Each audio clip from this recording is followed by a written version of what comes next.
In the kind of modern addiction to busyness, I think there's this kind of under the surface impulse or motivation to not have to process things and to not have to look deeper into things. And if we can just keep our tasks and our to-do lists properly stacked up, then we never actually have to pause. And we find that's kind of the first barrier of entry into any sort of, quote unquote mindfulness practice, is just this initial fear or this initial kind of inertia of making space for things to arise, because it ultimately leads towards an experience of kind of powerlessness. Because if I've learned one thing over my years of meditation, especially, it's that I am very much not in control of my mind. And I've also learned that the quality of my mind is directly related to the quality of my life, my existence, my day-to-day experience of contentment or lack of contentment. And so that's kind of one of the big impulses for me that's kept me in this practice is I would like to be a better master of my mind. And what I've learned is that in order to get closer to that, you have to have unscheduled time. You have to have space for the things that you don't want to look at to arise, and to meet them with some sort of courage and grace, and also openness and humility. That is Jason Bowman, and this is the Well Mind Podcast. Welcome to episode 21 of the podcast. I'm your host, Dr. Ben Coles. The Well Mind is a space for meaningful conversations about a broad range of wellness-related topics. So please join me in welcoming Jason Bowman to the podcast. Jason is a yoga teacher, a meditation practitioner, an avid cyclist, speaker, and writer. He, along with his brother and elite athlete Dylan Bowman, co-founded Pillars. Pillars takes a holistic approach to coaching running and endurance athletes by providing resources to support and promote physical fitness and emotional fitness. The Pillars app launched at the beginning of 2021. Jason speaks about the genesis of Pillars in our conversation and explains he and Dylan's goal of supporting athletes as they strive to reach their athletic potential, while also providing tools for maintaining a healthy and balanced internal environment. This is also the jumping off point for a rich exploration of how to cultivate balance in life. Jason brings a contemplative and philosophical stance to our discussion as we unpack a deeper understanding and practice of balance. In our conversation, the topics range from athletic goals to the arts to relationships and even our own identity development. Jason is a fantastic guest, and I'm thrilled to share this conversation with you. So here is my chat with Jason Bowman, Redefining Balance.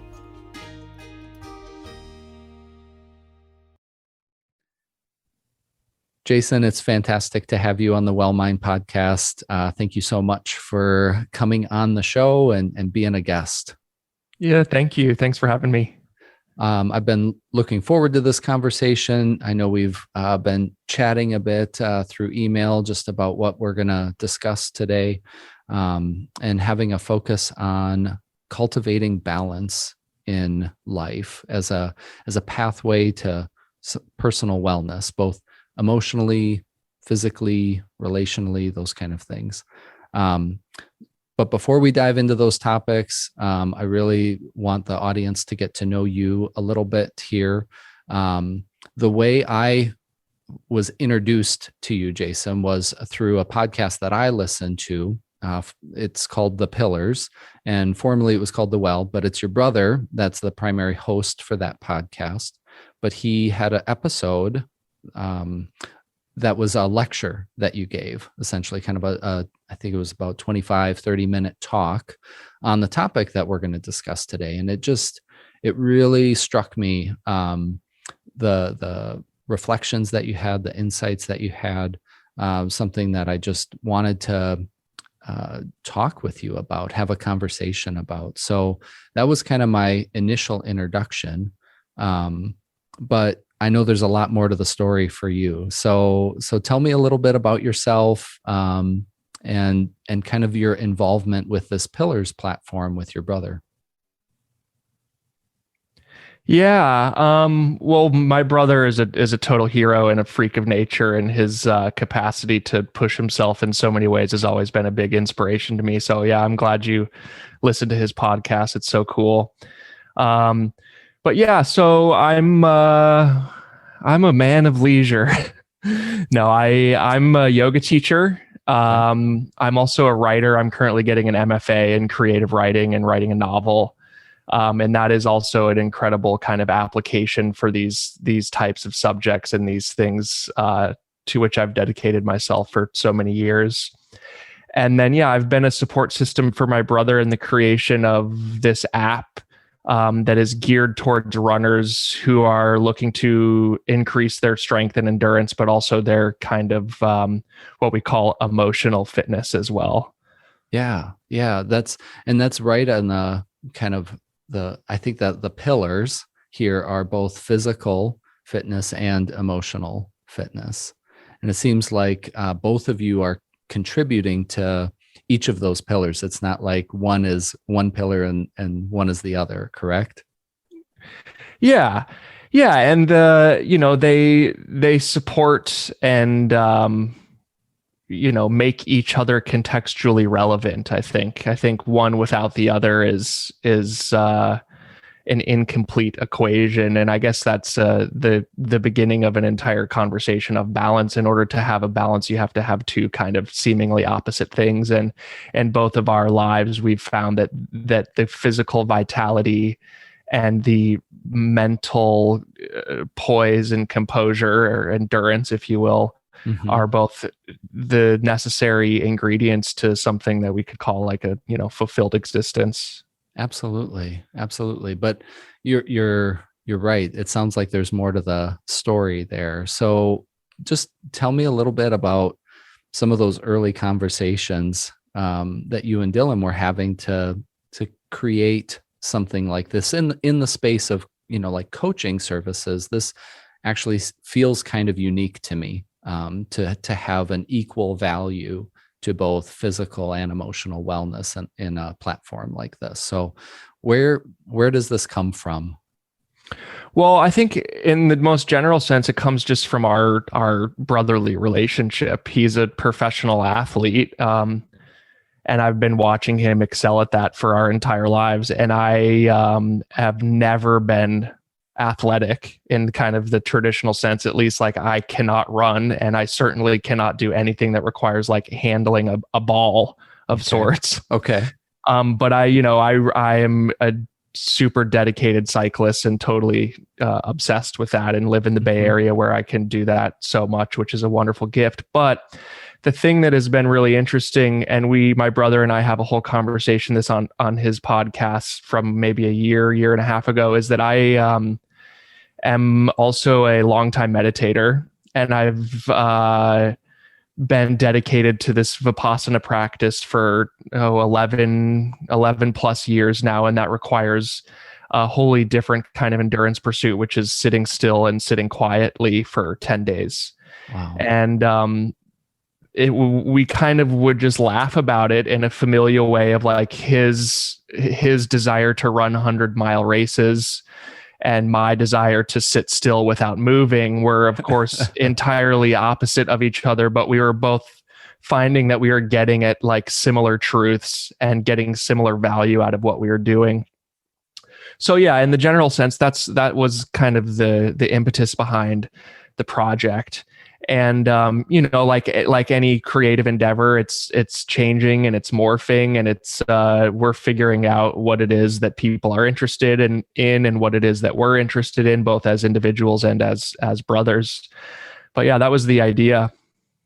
Very cool. Very cool. So I've got to ask a little bit more about this Vipassana meditation practice. I'm not personally familiar with it. So can you just kind of talk a little bit about what that is and what it entails? Yeah, I mean, well, it's a huge topic, of course, but I guess I could say there's many different, quote unquote styles of meditation across many different wisdom traditions.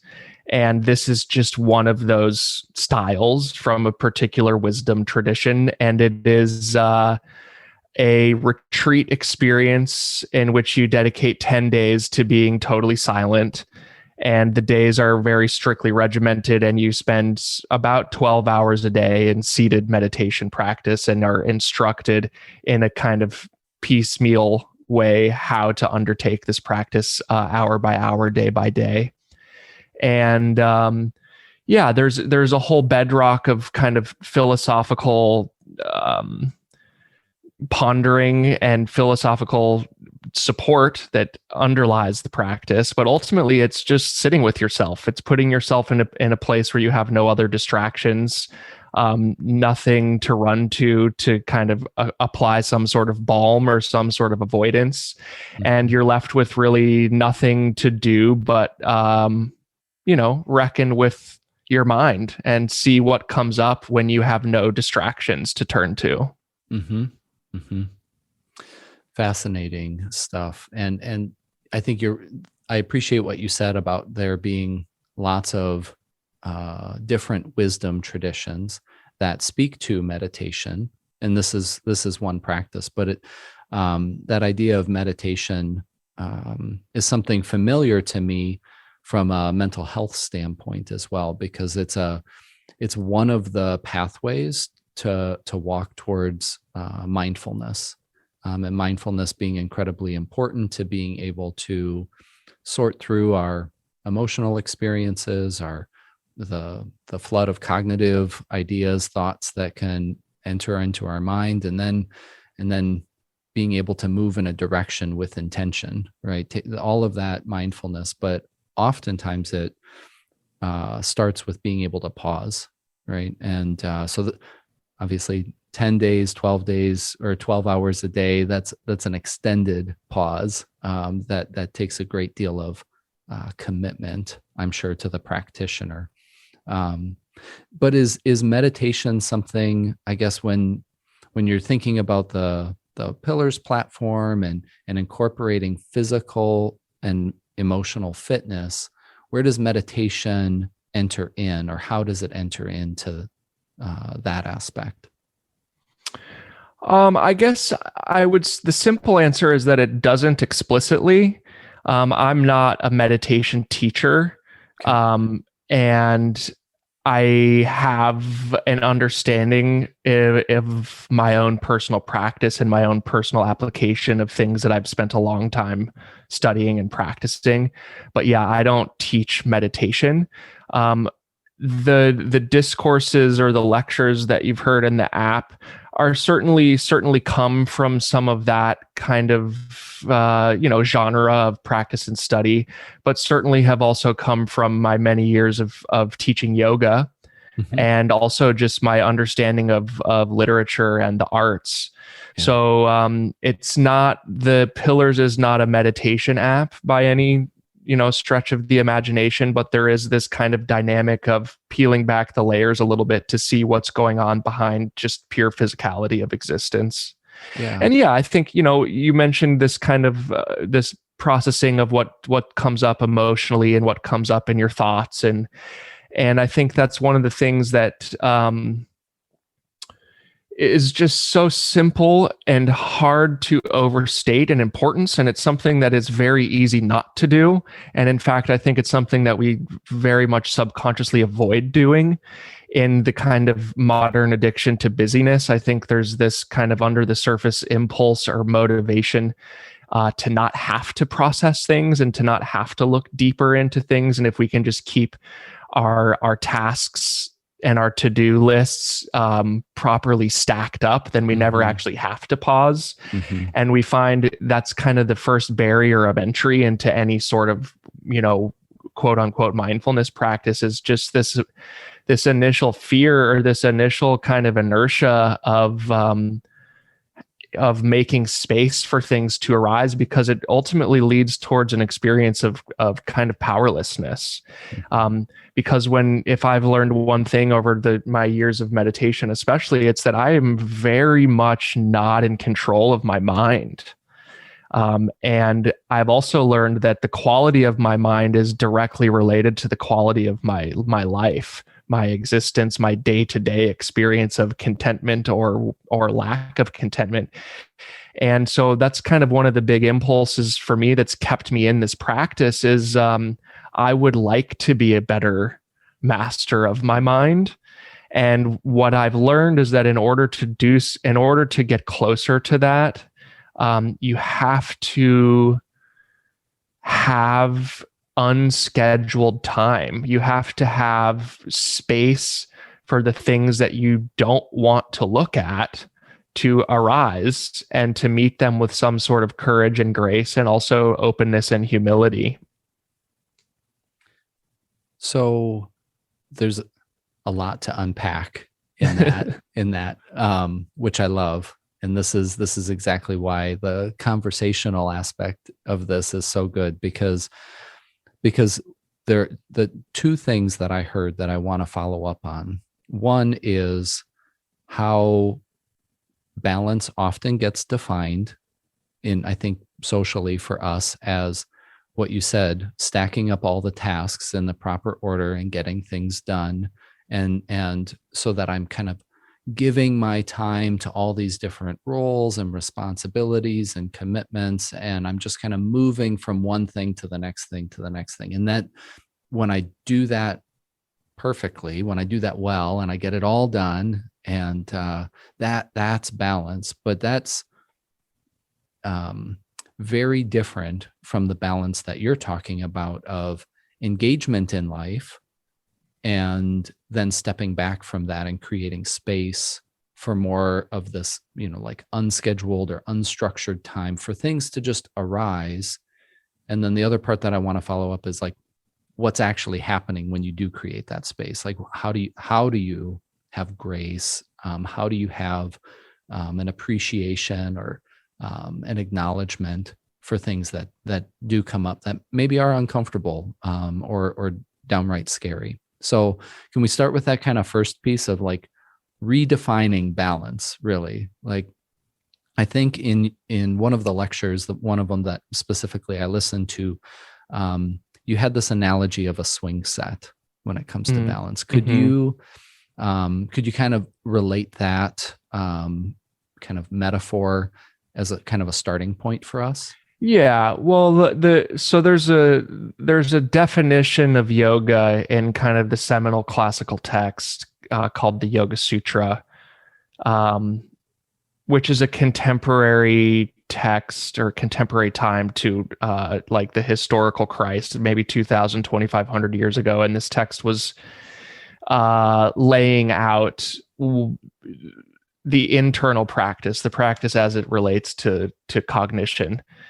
And the definition of yoga that is given in that text is yogas chittavritti nirodha in Sanskrit, which means yoga is the suspension of the movements of the mind. Very, very simple definition.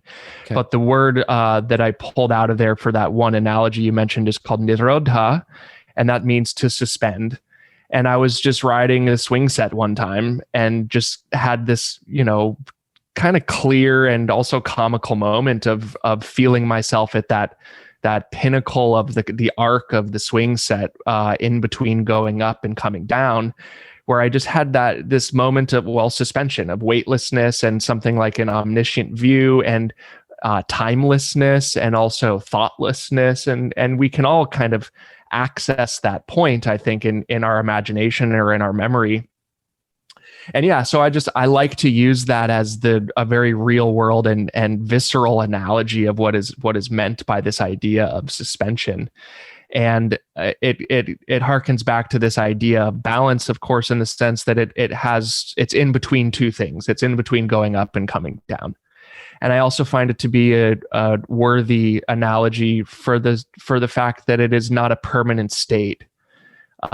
And when you're on a swing set, you can enjoy this moment of suspension for that split second of time. But of course, what happens both before and after that is movement and flux. Absolutely. Yeah.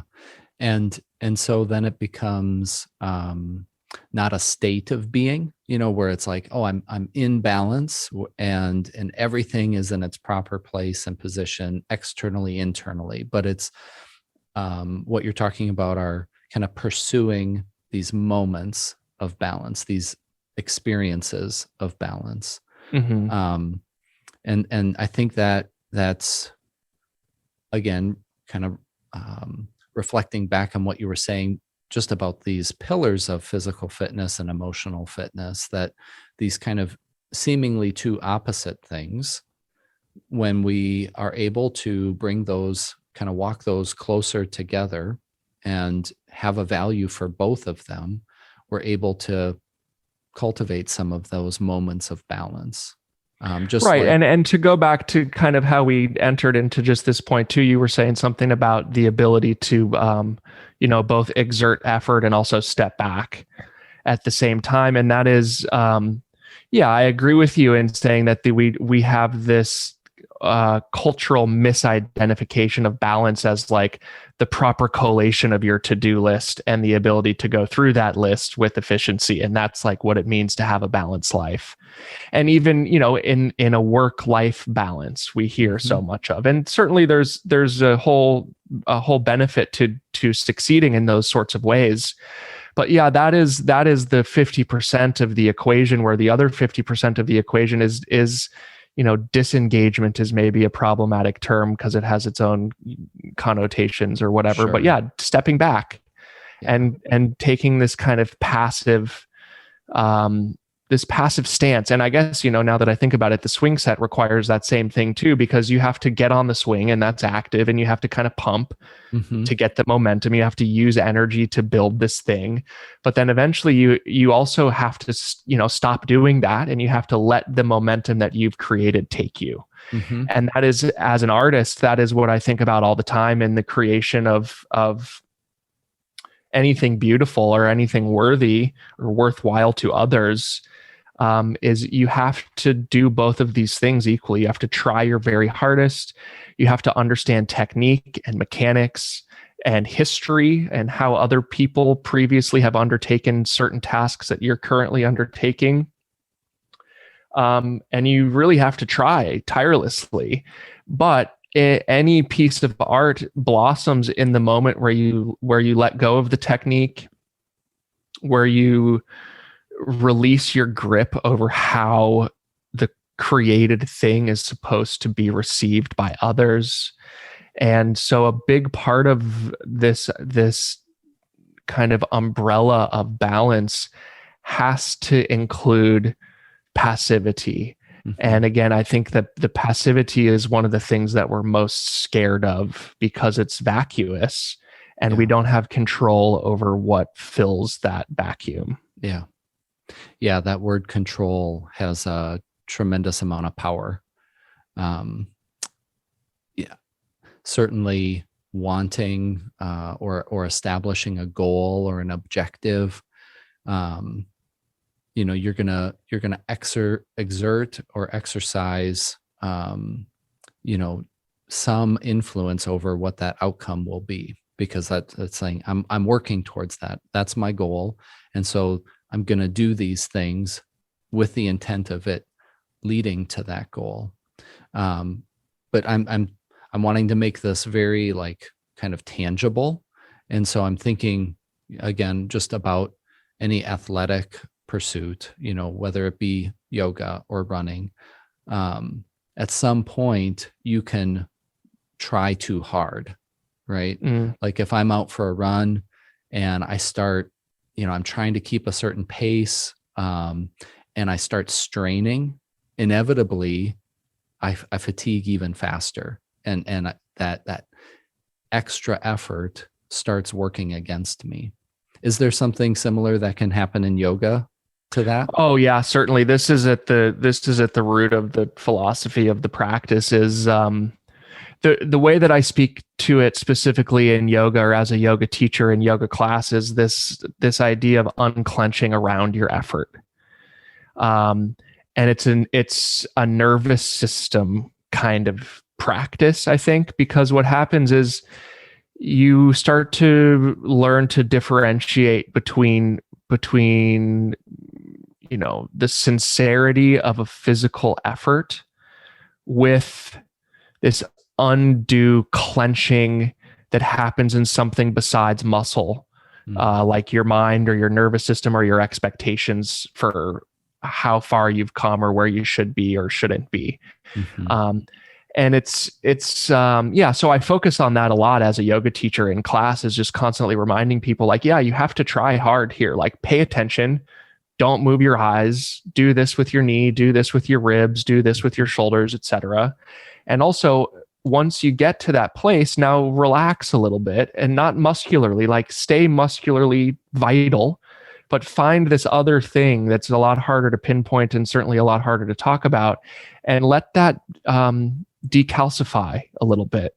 And it takes years and years and years of practice to do that. But we also find it in every endeavor. It's not just a meditation thing, and it's certainly not just an athletic thing, but we find the forcefulness or the control on anything that we do eventually comes to strangle that thing. And, I'm actually just thinking, I shared this Aldous Huxley quote in that podcast episode. Oh, yeah. Do you have and that? I have that right here, and I'll read it again because yeah. I just happened to come across this right as I was thinking about this. So it's here's a short paragraph, but he says, take the piano teacher. He always says, relax, relax. But how can you relax while your fingers are rushing over the keys, yet they have to relax? The singing teacher and the golf pro say exactly the same thing. And in the realm of spiritual exercises, we find that the person who teaches mental prayer does too. We have somehow to combine relaxation with activity. The personal conscious self being a kind of small island in the midst of an enormous area of consciousness. What has to be relaxed is the personal self, the self that tries too hard, that thinks it knows what is what, that uses language. This has to be relaxed in order for the multiple powers at work within the deeper and wider self may come through and function as they should. In all psychophysical skills, we have this curious fact of the law of reversed effort. The harder we try, the worse we do the thing. And that's the end of the quote. But there's a very the problem with this is that it's also, as much as it's difficult to remember that effort isn't everything, it's also difficult to remember that you can't stop efforting before you put forth enough practice. Like the piano teacher the piano thing is a really great analogy, I think, because if in order to play an instrument in a way that someone wants to be around, you have to really have thousands of hours of effort, of extreme practice, and an understanding of technique and mechanics, and that is irreplaceable. But we get stuck in that position, and that's what could be called religious fundamentalism, because you never actually get off the page. You're only doing what you're told, and you are pathologically literal. And so we get stuck there. But then, of course, on the other end of the spectrum, if you just go and sit down at the piano and you're like, oh, technique doesn't matter, and the more I effort, the worse I am, and you just go sit there and hammer away, like, you're not, of course, playing music. You're just, entertaining yourself in a way that is not super enjoyable to be around for others. Yeah. So there's this, and this is where the balance of it comes in, is because you have to have, it's the same for an actor, right? They have to learn this technique inside and out, but it's only when they let the technique rest that they deliver a performance, that they step into an experience that is open-ended enough that can invite another person into the same experience. Yeah. Yeah. So I love that quote. Thank you for having that available to us today. That's fantastic. And kind of expanding on this too. I don't remember where I heard this. This is not mine, but it's something that I end up saying to myself in many different tasks. And it's slow is smooth and smooth is fast. So in order to get fast or get good at something, you have to start slowly. And the I think for me and for many folks that I've visited with, it's like, I want the thing now. I want the outcome now. I want to feel better now. I want my relationship to be better now. I want to have work be better now. But we have to start with a gradual practice in any of these areas of kind of slowly moving into that. So when you are, whether it's through coaching or whether it's through teaching and instructing with yoga, and somebody's just like, I want to do it now, like the now kind of, how do you invite them into that space to slow things down, to put in that effort in maybe a more strategic way? So it's not like full gas right away, but okay, let's start here. Yeah, that's a good question. And it's a complicated one to answer because, I mean, I'll take it just specifically as a yoga teacher. Sure, absolutely. And I also teach a lot of yoga teachers how to teach. And one of the starting points for that is there's this other pair of opposites in yoga that is very much akin to the one we talked about in terms of both effort and ease, or effort and letting go. And the Sanskrit words are sthira and sukha. And sthira means steady, and sukha means open, soft, easy, smooth, like you said. And so I bring that up because my method for one person is going to be different for my method for another person, because most people tend to either fall into one or the other of these, we'll call them genres, or attitudes, right? So say someone wants to do a handstand, and that's what they're coming to me for, and that I really want to do the handstand now. Some people are going to come to me in the sthira way, like it's a very type A oriented, achievement based attitude. And because I know that as a teacher, I'm here to kind of bring in the contrast, or the other end of the pair of opposites, it's nice to remind them to be more sukha, to be more open, to be softer, to be more patient, to let go of their need to do a handstand. And, the cliche, of course, is the prize is in the process, right? So to come at it that way. On the other hand, though, there are people that will come with the very same goal of, I want to do a handstand, but they're very, complacent is a strong word, but they're maybe like a little lazier about it. Like they're not practicing. Sure. Like they don't have the arm strength, they don't have the shoulder mobility, they don't have the core integration, etc. And I can see that there's this kind of wistful, fanciful idea of doing a handstand without actually putting forth any effort to actually do it. So in relation to that person, I might be a little bit more direct and a little bit more stern and be like, okay, like go hold plank for 50 breaths. And then, and be, a hard teacher to that person, because they're not necessarily providing that end of the spectrum for themselves. So yeah, it's not a straightforward answer, but it depends on what I see in relationship. And if someone's really beating themselves up already, then I tend to try to be soft. If I find that someone's being a little bit lazy or a little bit sleepy, I tend to be, a little bit more of an ass. Well said. Well said. And I'm sure the pendulum swings back and forth for all of us. From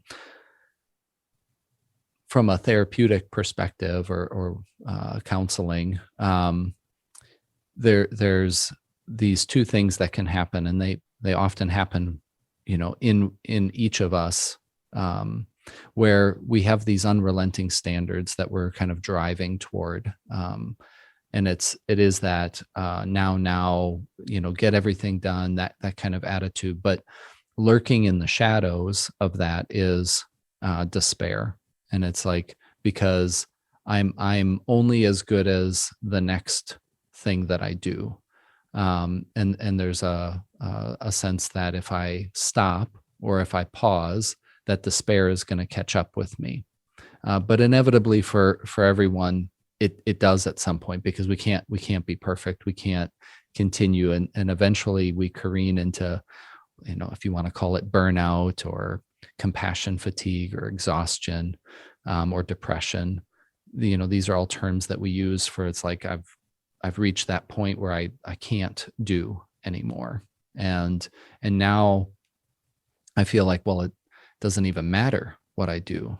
And that's that kind of despair piece. So I appreciate that, you're taking that measured approach to understanding where people are at in terms of that pendulum swinging, or maybe what their just general personality type is like, and trying to be that counterbalance for it, right? To show them something different. And oftentimes that's, what happens in therapy too, is, if somebody is pushing, it's like, okay, how do we create space for mindfulness? How do we actually relax?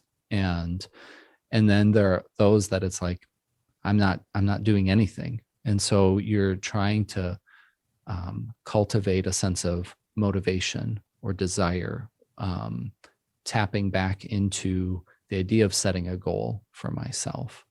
And so, I think we all have our personal preferences, but we and can I swing think back and forth. there's something important about also, I totally agree. And I think there's also something important about differentiating between, despair and sadness. Mm. And I think in terms of these pairs of opposites or things to balance, we hear a lot about just the practice of releasing judgment, both towards ourselves and others. And that's super important. But as coming from this world, that's only, of course, also half of the equation. And judgment is actually a very important thing. And none of us would want to live in a society that was empty of judgment. It is our judgments. And of course, there's synonyms for the word that you can put in at however you wish. Sure. But we hold each other to certain ideals, and we hold each other accountable to harmony through our judgments of each other. And also it's important to be able to have the courage to reckon with yourself and to judge yourself, and to, at the end of the day, kind of look back and be like, oh, I could have done that better. And what gets lost in this touting of non-judgment, or of constantly seeking this bliss or this happiness or whatever, is that we actually miss out on really important opportunities for self-honesty, which lead towards growth. And of course, we all know how that leads into its own doom spiral or despair spiral. When that's the only thing that's focused on, it doesn't work. But that doesn't mean and at least in my opinion, it doesn't mean that's something that we're supposed to let go of. And I know for myself, I usually get more out of holding myself accountable than I do out of finding self-acceptance. Mm-hmm. Mm-hmm. And maybe that wasn't even now when I hear it like that, it sounds a little bit improperly weighted, but I guess I get an equal amount of benefit out of both of those things. And I find that to be important. And when sadness arises, it need not be something that needs to be explained away, or even to do away with in any way, shape, or form. Sadness is a beautiful state. Mm-hmm. And when it's seen as something that you're supposed to rush through, that's what leads to this despair, when everything is futile and nothing matters. Yeah. You talked about this like happiness, bliss kind of concept, and culturally, I think we're kind of driven to maximize pleasure, right? And be comfortable and have the nice things. And so there's this kind of aversion to suffering, or to sadness, or to pain. Could you talk a little bit, kind of unpack that with me a little bit in terms of being okay with experiencing some suffering or sadness, and recognizing that as a maybe something that's worthwhile. Yeah, absolutely. I mean, it's such an important topic, and it's one that I've certainly spent a lot of time thinking about it and talking about and practicing. And I come at it both from the lens of as being an artist and as the lens of being a yoga teacher. And there's some interesting overlap and there's some interesting difference in that. But I guess as an artist, I think one of the most beautiful gifts that we can give each other, or one of the highest purposes of art, is to simply show people that it's worth it to suffer. And that having the courage or the grace in order to say yes to suffering is what leads to almost all beauty in the world. And it is the way that we connect with each other. It's the way that we empathize with each other. There is no empathy and there is no connection without suffering. And suffering is a given. It is the one fundamental, well, which comes from change and uncertainty, right? And change and uncertainty are the sources of suffering. And those things are not going anywhere. And the life that is motivated by looking away from those things is a life that will constantly be avoidant and shallow. Mm-hmm. And so as an artist, I think, and as an appreciator of art, I find so much meaning and so much inspiration in demonstrations of people who have the ability to say yes to suffering, knowing that it leads to all of these beautiful things, but not doing it because it leads to anything per se, but just because that's what's currently happening. Now, as a yoga teacher, it's a little bit more of a complicated thing, and it's something that has created a lot of friction in me as a professional. And that is this, because societally or culturally or in the subculture of yoga, there is a huge overemphasis placed on this kind of follow your bliss thing, which is very in vogue and has been for some time. And the practice is all about just doing what makes you feel good. And as far as I know, the practice, that is totally not what it's meant to do. The yoga practice is not meant to inspire bliss. The yoga practice is literally there to teach you how to suffer. Mm. And of course, when you learn how to suffer gracefully, you experience things that could be called bliss for sure. But it's a way different thing.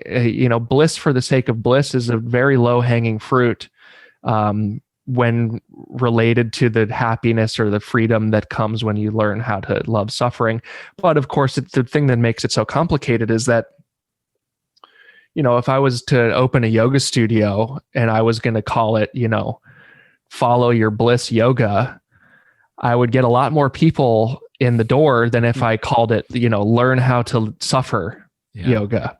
Yeah. And because of this kind of need to bring people in, we tend to look for these shiny things, but it's a huge problem. And especially with meditation practice too, there's all these promises of deliverance and freedom and happiness, and you're going to figure it out and you're going to have this blissful experience and that blissful experience, etc. And, I don't know how much time you've spent sitting cross-legged on the floor, your listeners as well, but, bliss is not something that happens very quickly at all when you go to sit cross-legged or sit in however you want with your eyes closed or whatever without moving. Bliss is not something that is immediate, but yet we're telling people like, oh, if you download this meditation app or if you go on this meditation retreat, you're going to have this bliss. And then you get there and that's not the first thing that happens or the 10th thing that happens or the 1,000th thing that happens, then automatically you feel like a failure. Mm-hmm. So that's my kind of two-pronged entry into the particular part of the conversation, is that those attitudes or those phenomena need each other just like anything else in these pairs of opposites that we find. Yeah. Yeah. So I think about relationships. I've done a fair amount of relational counseling and marriage therapy over the years as well, and one of the interesting words that inevitably comes up from a relational standpoint is passion. People want passion in their relationship, and that in many ways has been defined as like excitement and love and joy and anticipation and these kind of things. But there's a facet to passion that involves suffering. And I don't know if that's a familiar concept, but we just got through Easter, and within the Christian church, we're talking about the passion of the Christ, right? And his suffering on the cross and his death, like this idea, we call it the passion. There's even a movie called that. But it really brings to bear that relationship, when we think about that from a standpoint of passion, is not just about excitement and fun and joy, but there can be a sense of suffering within that as you try and weave who you are as a person together with who someone else is as a person. And that's a constant endeavor and practice in any long-term relationship, because at some point there's going to be a rub. There's going to be something where we don't just match up in harmony. But in working through that suffering, experiencing that, acknowledging it, like you've said, there can be growth that comes out of that, a deepening that comes out of that, a greater appreciation for one another that comes out of that. But it can't be avoided. It needs to be directly, right, addressed. Yeah, and also I'll just add to that the high, I mean, this is such a trite thing to say and it's so obvious, but the highs don't come without the lows. Mm-hmm. And if you're seeking some sort of passion in the positive sense, you also have to be very mindful or aware of the fact that in doing so, you're also inviting its opposite in. And there's different ways to think about that. And I'm not a relationship therapist, and that whole aspect of existence has historically been quite confusing to me. But I do know that there are different ways to think about it. And some people really find a lot of meaning in a very even keeled, or, what might even be seen as a boring kind of evenness. Mm-hmm. And some people in that type of relationship feel totally suffocated and lifeless, and they need a little bit more of these ups and downs and these again, drama is a hard word, but yeah, there are certain dramas that we invite into our lives simply for the reminder that we're alive. Mm-hmm. And it's important to be cognizant or to participate in the act of inviting the drama in, and knowing that you're doing it, at least, so that you're not so surprised when the thing that you're seeking of passion is accompanied by this other thing that you're experiencing of disconnection or disharmony or depression. Mm-hmm. Mm-hmm. And also there's something to be said about the fact that, of course, in relationships, sometimes in my experience, the thing that is detrimental is needing your partner to check all these certain boxes. We want someone to be passionate with, but we also want someone to take care of us. We want a chauffeur. We want a masseuse. We want a parent. We want a music critic. We want all of these different things. And it's important, or has been important for me to remember relationally, and not only romantically, but in friend relationships and family relationships, that there's that people serve, that people offer different things in different ways. And it's always unsustainable to expect one person of any type of relationship to fill all these different things. And you can get passion in any number of ways, even just in your own personal relationship. Yeah. Yeah. And use that word expectation. I think that's really at the core, at the root of it. It's like, what are we putting on that other person? And how fair is that? How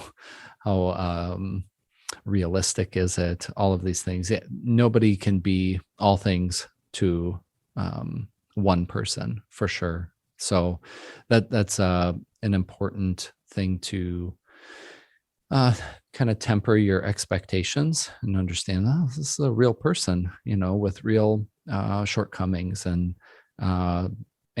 strengths. And so that, again, learning to appreciate one another, learning to appreciate not just where you match up and are in harmony with one another, but to appreciate and value those differences as well, is a way of bringing that balance into the relationship. Yeah, beautiful. Very important. So can we transition just a little bit, kind of one more area of balance that I wanted to make sure we touched on, and that's this idea of empathy and boundary. And this comes into relationship, but I was thinking about it as a counselor and as an educator of counselors.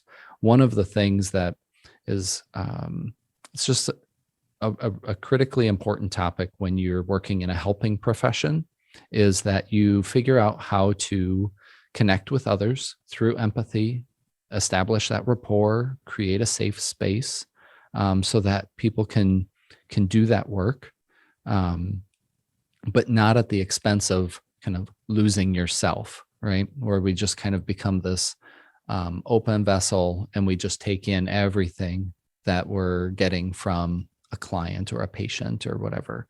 But then, so that's, empathy is the pathway towards creating those connections, but boundary is a way to protect ourselves so that we aren't completely consumed by that. And I think I can't remember exactly how you put it in terms of empathy and boundary, but I just want to spend a little time talking about that today too.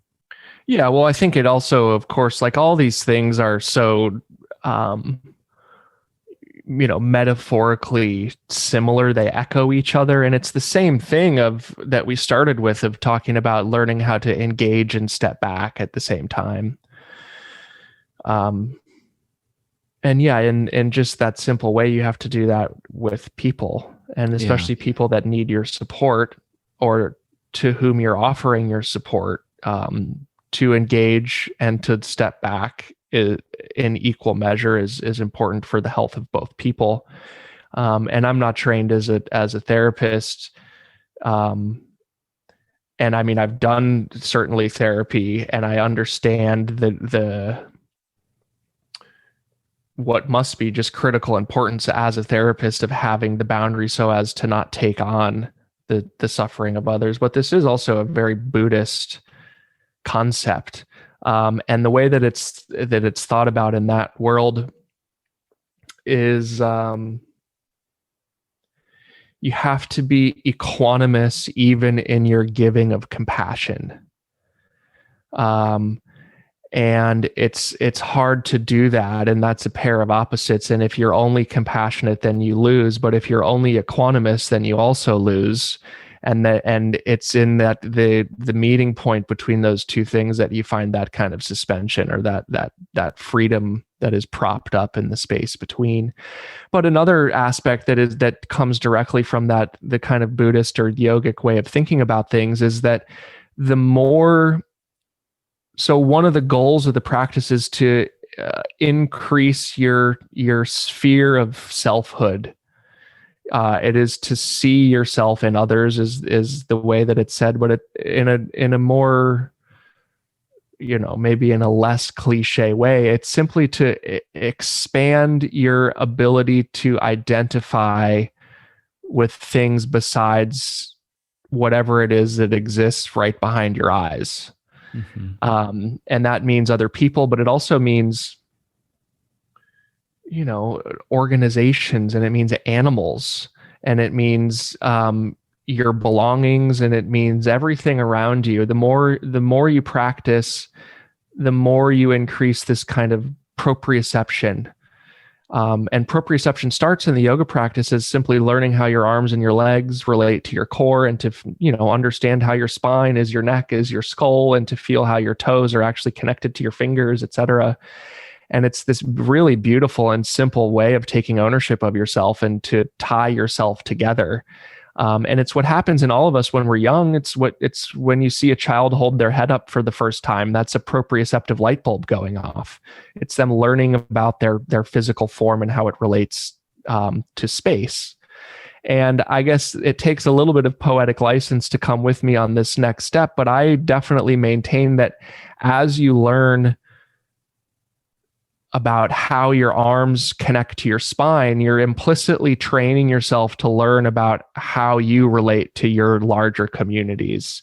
And while the proprioception is technically just kind of a physical thing of learning about your body in the room, there's definitely an aspect that comes underneath the surface, kind of covertly almost, that the more you come to know yourself, the more you find a homecoming within yourself, the more you set yourself up to find a homecoming in the world. And the way that tangibly has consequence is that it's harder to be selfish. And it doesn't mean you're not selfish. And there's 100 people in my life that would definitely perk up and be like, whoa, buddy. And, but it's harder to let yourself get away with things that you would have normally let yourself get away with previously. And so the practice itself is increasing your sphere of self to include more things. And I'm rambling at this point, but when you do that, it's harder and harder to take care of your actual self, because now you're having to balance this idea of the self that exists outside of you with the self that is actually yourself. Yeah. And that creates friction, and that creates difficulty, and it creates a new invitation for balancing the inside and the outside. Yeah. And I look at things always from a developmental perspective. And, I think as we move through childhood and adolescence, we're taking in a lot of information and feedback from other sources, whether that be parents or siblings or teachers or coaches. And we're taking all of that in. And in many ways, that becomes kind of some adopted identity, right? So we're growing, we're learning about who we are based on how other people see us and who other people see us to be. But then at some point in adolescence and young adulthood, eventually that turns, and we start also thinking about, well, who do I want to be? Who am I? And that's that internal piece. And so there's this kind of back and forth that happens, that I want to be valued, liked, appreciated externally, but I also want to develop a sense of integrity to who I am, and identify what my values are and what my goals are. And think again, if that idea of this pendulum kind of swinging back and forth, we can't necessarily judge a person based on just where they are in a single moment in that swing of the pendulum of like figuring out my internal identity versus figuring out, where I fit in the world and how the world sees me. But I think over time and with practice and intent, we begin, the pendulum doesn't swing quite as far, right? But it's always going to be swinging. We're always cognizant of like, oh, well, what does that person think of me? And I've now put this out on social media, and how is that going to be received, right? Versus, well, this is really important to me, so I want to speak to my experience or about something that I'm feeling or thinking, right? And so this idea, I guess I would just approach it, like I said, from that developmental perspective of being able to have empathy for yourself, grace for yourself, as you're kind of figuring these things out. Yeah, and especially that one you just met, like that's another pair of opposites is the impulse to be yourself, and as contrasted with the impulse to fit in. And I wouldn't ever do away with either of those two things. I think it's important to want to do both and to do things that help you to do both. And oftentimes it takes a little bit of pushing past what you might call the intuitive in order to get to the success of that. And that's a whole nother conversation of kind of misidentifying that which is intuitive for that which you're just simply afraid of or taking the easy way around something that might have more benefit. But yeah, that's a huge part of art too, is making something that is entirely yours, which happens almost all the time in complete solitude. And then taking this thing that is constructed in complete solitude and putting it out into a community and having to let go to the degree that you have to be okay with how it's received. Yeah.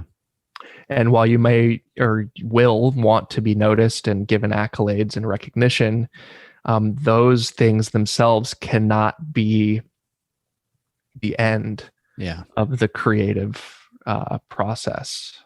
Yep. Or the source of who you are either. Right. Yeah. But also, like, it's perfectly fine to want that. Mm-hmm. Like it's I think that's another thing that kind of gets a little bit of an overblown bad reputation, is like wanting to be recognized for what you do. Like that's fine. That's not something that personally, I don't think that's something that needs to be worked through. I think it's something that can be used as an inspiration of like, yeah, I want to create something that is beautiful, that creates meaning in other people's lives. And and selfishly, I would like that to be reflected back upon me as being a contributing member of society. And I think that for me, at least, is a perfectly healthy attitude. Absolutely. Yeah. Yep.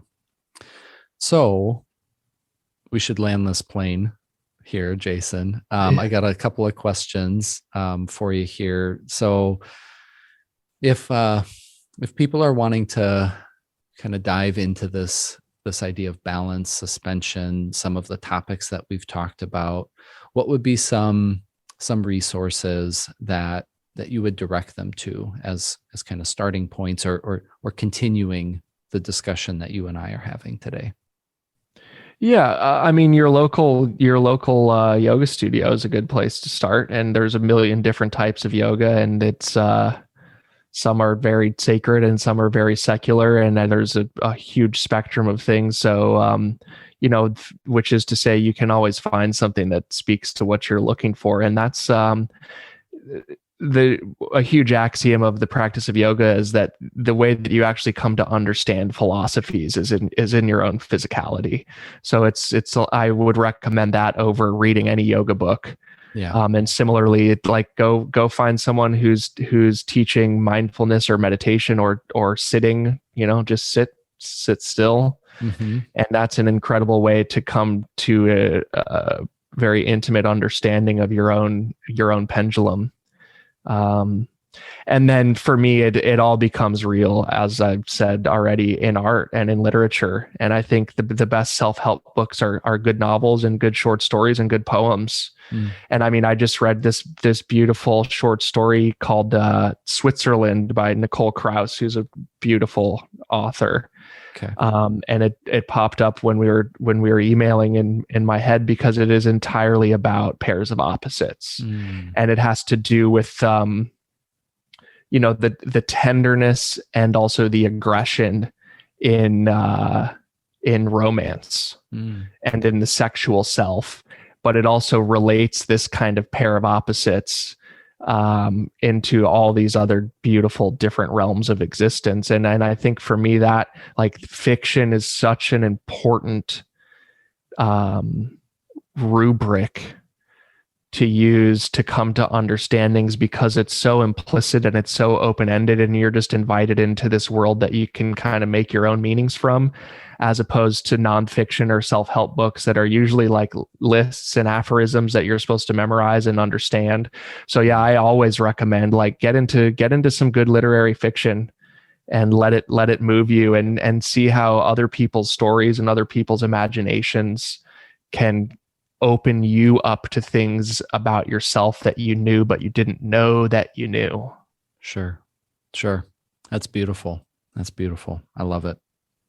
I also have like a pretty decent reading list up on my website, which we can link to. And and then the podcast for my brother, I could also share the one where we actually talk about the kind of similarities between meditation and running.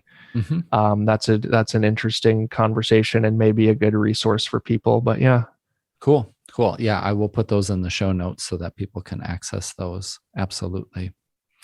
So if people are wanting to connect with you, maybe through this Pillars platform or in other ways, like what would be the best way to do that? Well, yeah, the name of the app is Pillars with a Y, Pyllars, and that has its own world and its own momentum. And my brother is the driver of that ship and very good captain. So check that out.